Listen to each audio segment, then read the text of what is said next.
I would argue that an organization that does not want to invest in training is not sustainable. They may have a niche and they can go for a little while, but they're going to suffer at some point.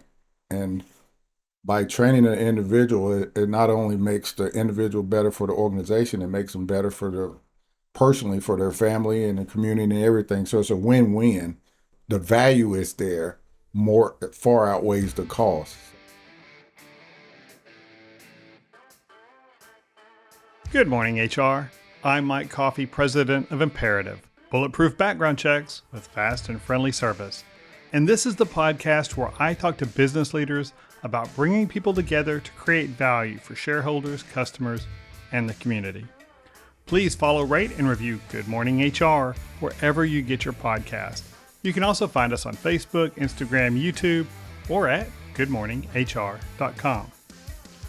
As suggested in the opening, I believe that businesses operating in a free market, capitalist environment have a profoundly positive impact on society. Indeed, no other system has pulled people out of poverty and relieved human suffering more than capitalism. And in my experience, most business leaders want to be good corporate citizens. They want to leave the communities in which they operate better than they found them. And perhaps the way many businesses can most impact their communities, for better or worse, is through their people practices. Joining me today to discuss how a company's people practices can make positive impacts on their community is Dr. Kenneth Nichols. Kenneth is a Navy veteran with over 30 years leadership experience, and he holds a doctorate in business administration and a Ph.D. in product management.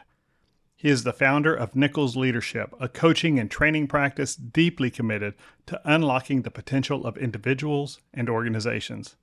Welcome to Good Morning HR, Kenneth. Thank you, Mike.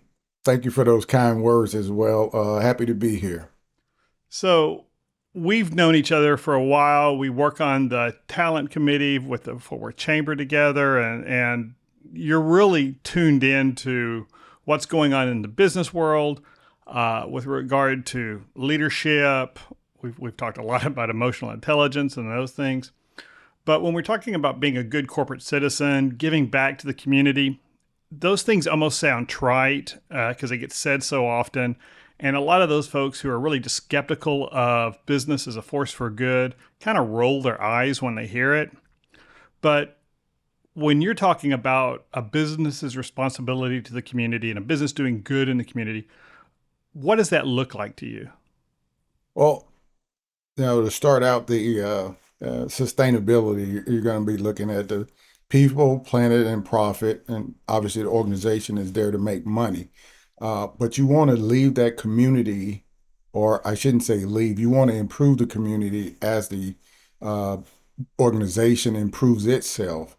And you have to have boots on the ground, so to speak, boots on the ground. It's always good to see leadership out and about in a community. I think that would remove some of the skepticism because you see the individuals that are running the organizations actually being a part of the community. And so projects like that, efforts like that really help as far as trust. And, trust goes a long ways when you're starting a business or you're developing a business and you need to build that relationship. So that's it in a nutshell.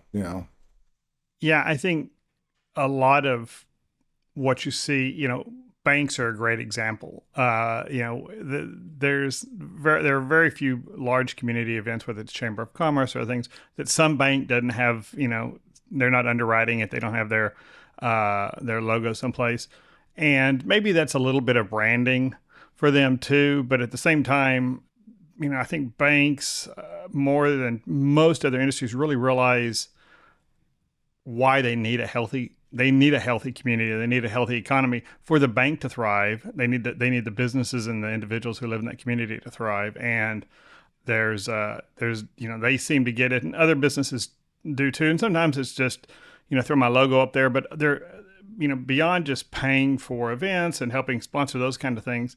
What are ways that a company's people practices can impact the community? One of the things is like I don't know, maybe like a walk, some kind of community walk, to something that's healthy, partnering with local, let's say the local farmers to have some fresh produce at the finish line or something like that. All these things galvanize communities where it's very impactful when people see it. And like you said, money is important, but your actual time, that's what the people want to see and what they want to feel. And besides, a healthy community, as you stated, means less time off at work, greater reduction in insurance costs, and these things go far beyond just what you actually see.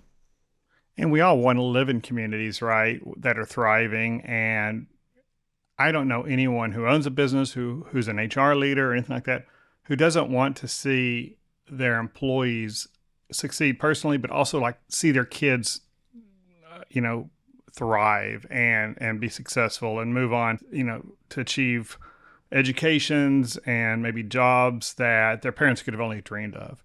And I think, certainly as a business owner myself, I love, to see, I love it when one of my employees has outgrown the company, when they've gone on to that next thing. And I know that they're in whatever community they end up in, they're going to be a productive member of that community and help produce, just great things in that community. And I hope that their time at Imperative, whether it was, 2 or 3 years or 5 or 6 or 10 years, help them along that way. So when we're talking about the HR practices and how they affect the community, let's just start at the beginning of the recruiting, of the employee life cycle, and let's talk about recruitment. How does a company's recruitment practice impact the community? Well, I'd like to see the recruitment practice. One, uh, the recruiting should be reflective of that community that they're in. That obviously that gives you some diversity, but to be inclusive and make the community feel like they're a part of it, it's good for growth. It's good for everything. Like you said, the children. There, I'm sure there are quite a few individuals that probably could have outgrown their community, but they're so tight knit that they want to keep their children there. They stay there longer, and it's just great for everybody. And also the company. Most companies would like to recruit somebody and keep them on staff until they retire.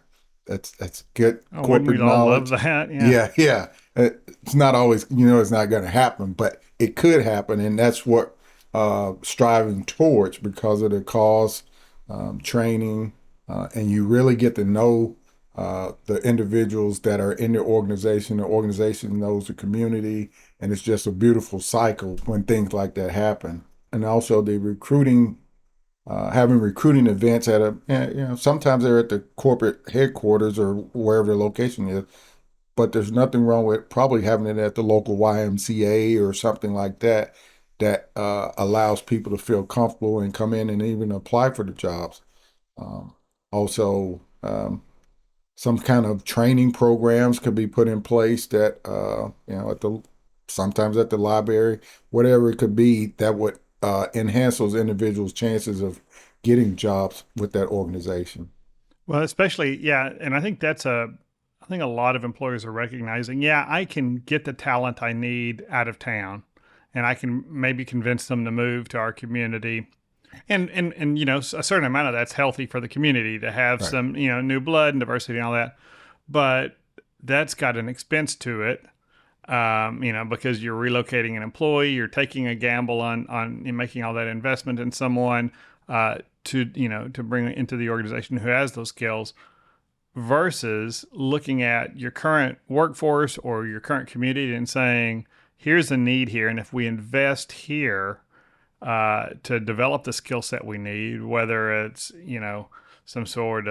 whether it's some computer based skills or some technical skills or pipe fitting, whatever it is that we need. If we can get someone in the community and we can train people in the community in a skill, that not only puts that person in a great job for us and maybe helps build a loyal employee base, but it also shows the community that, hey, we care about the community, that we're an engaged employer and we're investing in the community. We're not just looking to bring in a bunch of strangers into the community for them to do the work and live in a suburb outside of town away and not be a part of the community. Right. Absolutely. it speaks volumes for the organization and the community. Uh, it's a huge cost savings to invest from promote from within, vice Hmm. bringing people in, and sometimes you have to do that, and that's good. But that strike that balance there, it's good for everybody.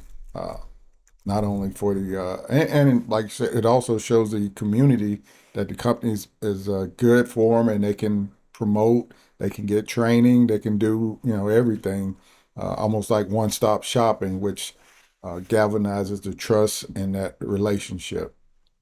And I've heard over the years some employers say, "Well, I don't want to spend all this money on training my employees because then they can just leave and go join another employer and take those skills with them." And well, yeah, they may well do that, and that's in large part, directly connected to how engaged that employer makes that employee feel, and how much how much loyalty do you develop and deserve from the employee, beyond the fact that they show up every day and you give them a paycheck for it. Right. So I did training many years, in air traffic control, uh, and I would argue that organization that does not want to invest in training is not sustainable. They may have a niche and they can go for a little while, but they're going to suffer at some point.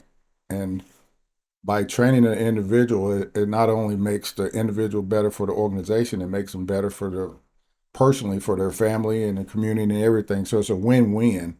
The value is there, more far outweighs the cost. So when I talk about training, I talk about value. I don't talk about the cost, because once you get that training, it's yours. You're going to have that the rest of your life. And so who can put a dollar figure on that? But the value is absolutely there. You mentioned diversity a little bit ago when you're talking about bringing the community in. And what does it talk more about that? Having a diverse talent pool that reflects the community. Yeah, well, so you like we talked about computer training or some technology training, and you may move your organization into a community that's blue collar. So how do you balance that? And everybody doesn't want to be in technology, but somewhere in between there lies a spot where you can train individuals that do want to be in there. So you see somebody that's looks like the community in certain roles. Doesn't matter what the community is, because it could be anywhere. And so that also brings a comfort level to the work environment, the workplace. A team of one is going to be a solo team, and that's not a very good spot to be in.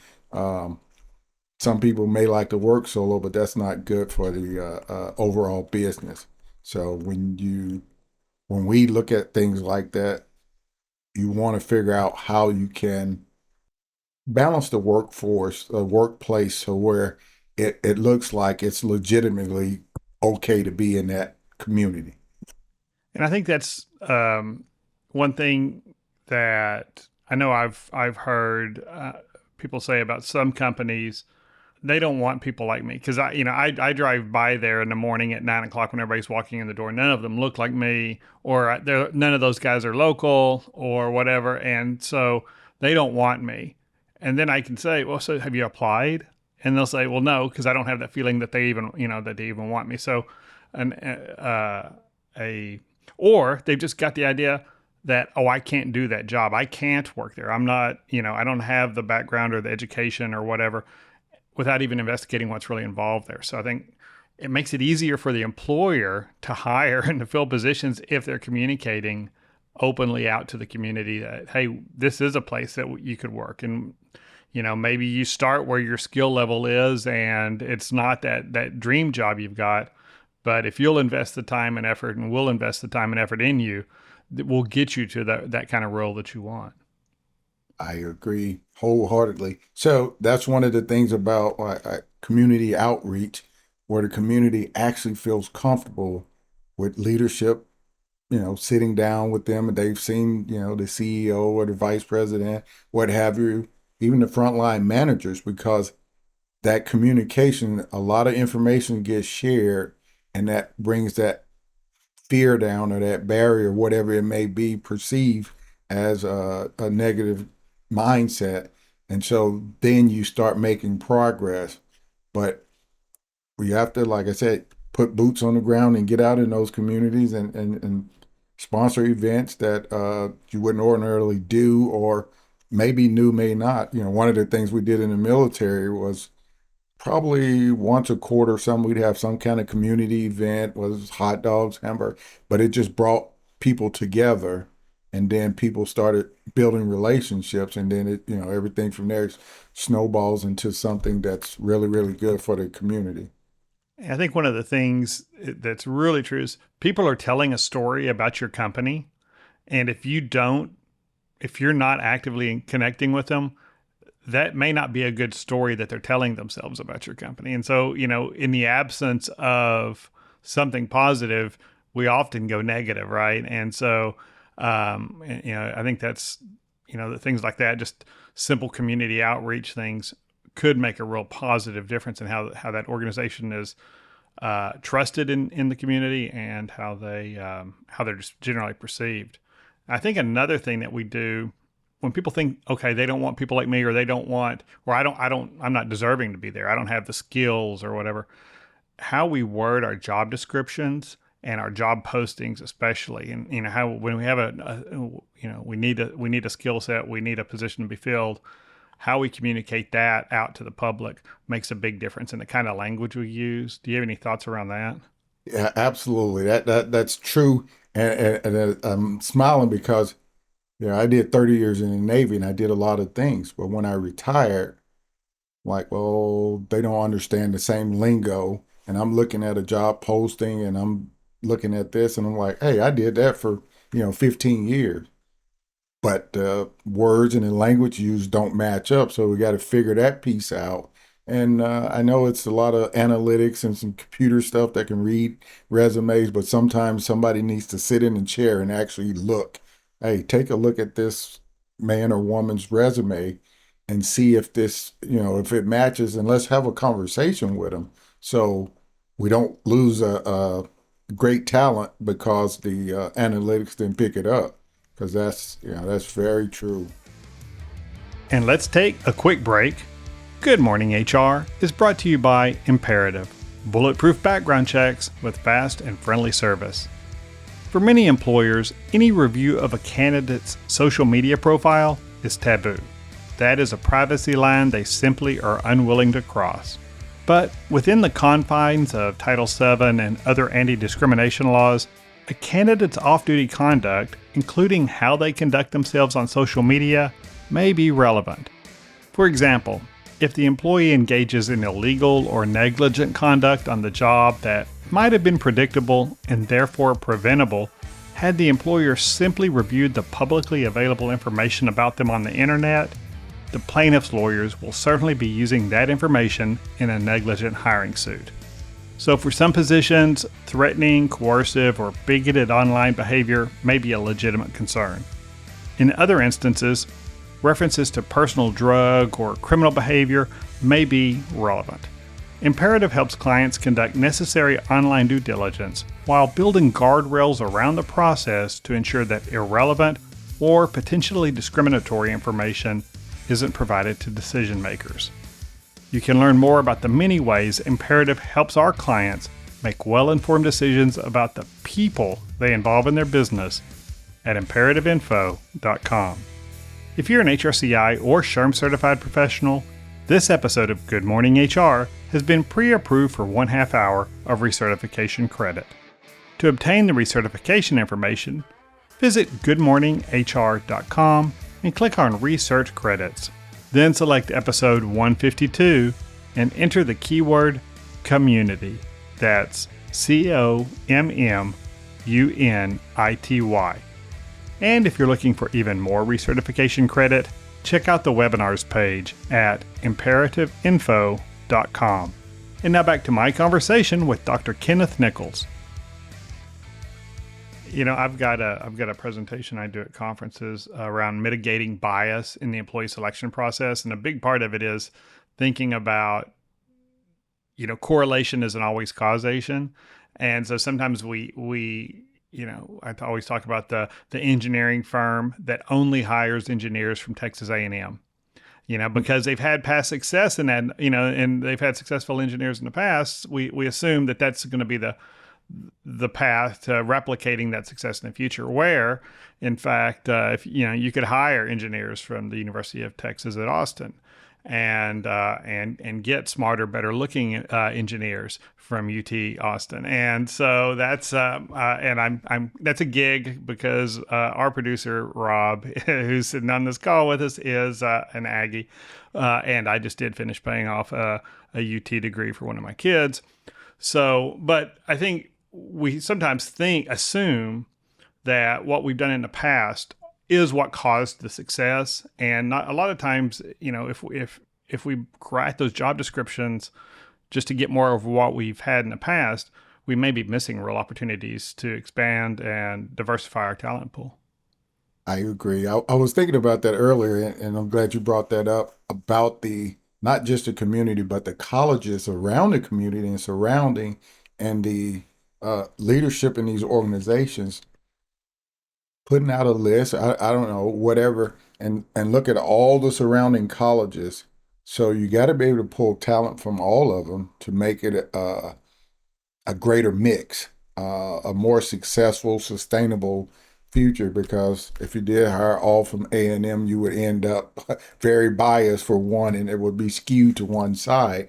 Uh, but the University of North Texas or University of Texas at Arlington, SMU, TCU, Baylor, I mean, that's a huge wealth of knowledge. Young knowledge still have to be trained regardless of what they graduate with, because they're going to go to the corporate and learn how they do it. But to have a talent pipeline from each one of those institutions has got to be a huge plus. And if HR is not tapping into that, then they should figure out what they need to do through collaborations, meetings, white papers, whatever it may be, to get those universities on board. Even TCC. I mean, Oh it's yeah, yeah, the great, local community colleges for right? sure. Yeah, that's a lot, and I would venture to say we need to look, sometimes go down to the high school level to have those curriculums tailored to better fit what's going on real time in the communities. That's a huge thing, because as a young person, of course, I joined the military, but there's not very many young people that want to go 14 hours from home for this new job, and you're going to be completely in a new community, new area. You got to fly, vice drive. If you drive, you got to have more than 2 days off. But your paid time off is not that significant when you first start. So all those things are really matter, and they're important.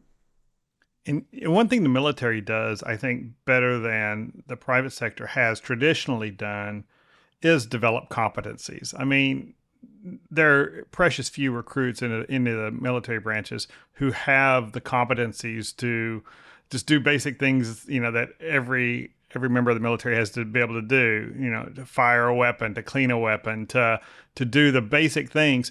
And they train them in those competencies, and they give them specialties, and they train them. They don't send them off necessarily to college for those. They're really competency based, and more employers uh, are moving away from degrees. If I'm hiring a computer programmer, I don't care that this guy got a computer programming degree 20 years ago, because whatever he learned 20 years ago is probably not nearly as relevant as the competencies that he can demonstrate right now. And so I think you mentioned the community colleges.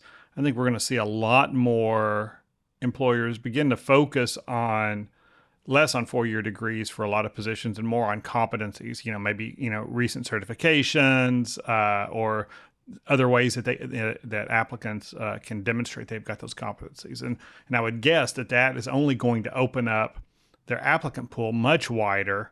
If I can, instead of having to enroll in a four-year program or a 2-year community college program to get the certification in order to do this job, if I can do this online course and learn to code in Python and at a basic level in 4 months or 6 months, I'm way ahead, and that's just going to open a lot more job candidates up to that for those employers. Yeah, I agree. I like that. I'm a big proponent of trade schools, Oh, which sure. community college and certifications. And I think that's part of what's missing in our schools now. We don't do as much trade stuff as they did back in the 80s or whatever. What those skills do is also give the individuals, they learn to critical think. They actually are spot on the jobs. They know how to do the jobs. They love those jobs. And it also leans more towards being a better communicator. If you're a critical thinker and a communicator, I think I can train you to do anything because you have it. Right. You and I are on that committee that the Fort Worth Chamber of Commerce has put together to try and address the shortage of, so-called people skills, but they're really, or, soft skills, but they're really people skills or power skills. I mean, they're really those hard things. And a big one there, I think, is critical thinking. And I think you're an advocate that we can train people to. This isn't something you have or don't have. We can train people to think critically. Right. Eh, Well, one of the reasons they don't think critically is their communication skills are so uh, poor, in lack of a not really poor, but they don't have to use those communication skills because of technology and phones and computers and stuff. You know, have a sit down conversation uh, with your parents or grandparents or somebody where you really get that knowledge and wisdom that makes sense. And I think I heard you say. One of our meetings that your children all you sit down and have conversations, so they know how to communicate and stuff like that. That's very important.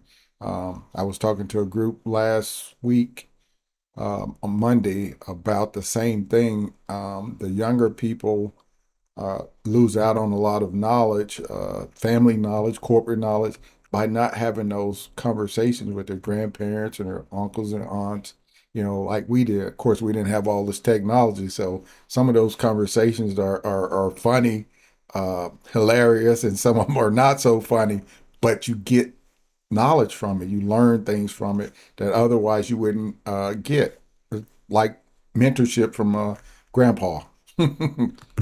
Exactly. And I certainly had that. And you mentioned grandfather. My grandfather was best man at my wedding.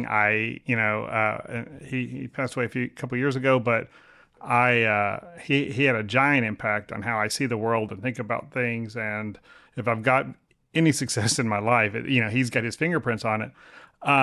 But some people don't have those relationships growing up, or it's too late for those. They've spent so much time in their phones that they can't really, they've missed those opportunities with their family. What about internal mentorship or coaching programs? Do you think that bringing those younger workers or those workers who don't have that experience, and sometimes they're not young, sometimes they're 30, 40 years old, which is young to me, but they just haven't been in roles where they've had that experience, and to really be contributors to the organization, maybe they need those. Talk about mentorship, coaching, and what do you think the role of that is in bringing in those kind of skills? I think that's huge, and mentorship is one that's unlike coaching. Coaching, you can coach somebody from point A to point B, and it's for a specific time or period. As where mentorship is, I'm sharing my life experience with you, and if things go well, we should be friends for forever, and you'll take that and reinvest in somebody else. And I generally mentor about 6 people at a time or whatever, various things. Still have some that call me from the military, but it's huge. And talk about the educational space. I can see where mentorship and coaching is missing. I don't know if it's because of funding or, you know, connect the dots, but mentors and coaches are always needed. I'm a mentor and a coach, and I have a coach. So Yeah. yeah, it all works together. It just opens you up to to be more of a broad thinker. You'll learn things that you wouldn't ordinarily learn, especially when you're talking to a mentor. And the communication is enhanced by sitting there talking to somebody that's has more knowledge, wisdom, and experience in whatever you're talking about. So that's an added benefit. And I know I've never worked in a corporate organization other than, I was in the military, but It uh, doesn't get much more regimented than that, yeah, though, does so it? the fact that, people are going to say, well, I don't have enough time to be a mentor. The organization needs to figure that out so you can build that within the scope of an individual's job. And that would help tremendously because you don't want to hire someone and send them out there on without much experience and make things worse. Could mess up your brand, or it could turn the individual to where they don't like working there anymore because they don't have enough help, or they don't. It was a bad experience.